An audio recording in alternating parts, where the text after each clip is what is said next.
জায়গাটোৰ লগত মই ব্যক্তিগতভাৱে জড়িত হৈছিলোঁ কাৰণ যেতিয়া এই ভৈৰৱকুণ্ডত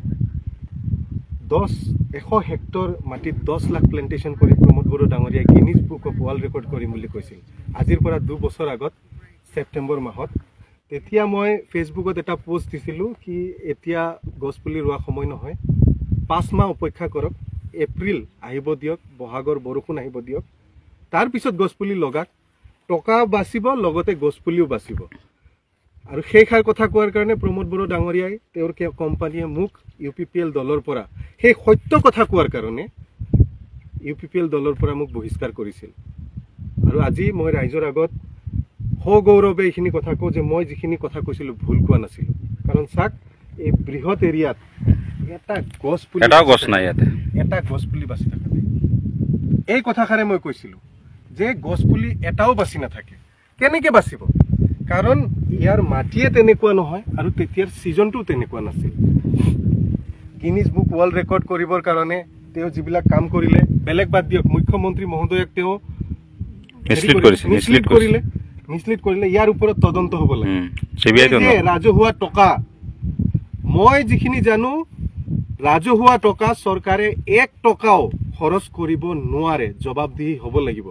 মই এই প্লেণ্টেশ্যনৰ ফাইল প্ৰমোদ বড়ো ডাঙৰীয়াক খুদিম আৰু সেই নোটশ্বিটত কি লিখিছিল হেয়াও মই চাব বিচাৰিম কিহৰ স্বাৰ্থত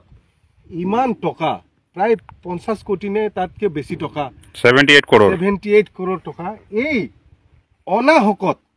অদৰকাৰত ৰাইজৰ টকা খৰচ কৰা হ'ল কিহৰ কাৰণে কৰা হ'ল প্ৰমোদ বড়ো ডাঙৰীয়া আপুনি উত্তৰ দিব লাগিব কিবা ইণ্টাৰেষ্ট আছিল নেকি আপোনাৰ পাৰ্চনেল শুকান বতৰত ছেপ্টেম্বৰ মাহত 10 লাখ গছপুলি লগাই কেম্প পাতি ঢাক ঢোল বজাই ইমান টকা যে খৰচ কৰিলে গছপুলিটো এটাও নাবাছিল তো গছপুলি বাচাটোতো আপোনাৰ ইণ্টাৰেষ্ট নাছিল আপোনাৰ ইণ্টাৰেষ্ট কি আছিল পকেট গৰম নিজৰ পকেট গৰম কৰাৰ হে আজি প্ৰমাণ হ'ল আৰু মই বহুত দুখী হৈছোঁ আজি দুখ পাইছোঁ গছপুলি এটাও নাবাছিল এই গছপুলিবিলাকো জীৱ আৰু মই শুনাত মই যিখিনি জানো বায়'লজি সম্পৰ্কে as a wild life biologist গছপুলিও জীৱ আছে সিহঁতেও কমিউনিকেট কৰিব পাৰে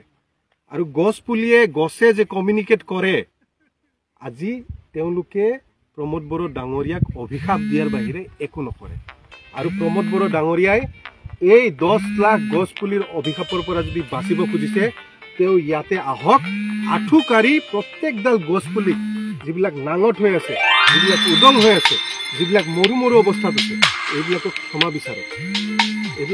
বিচাৰক তেতিয়াহে তেওঁ অভিশাপৰ পৰা মুক্ত হ'ব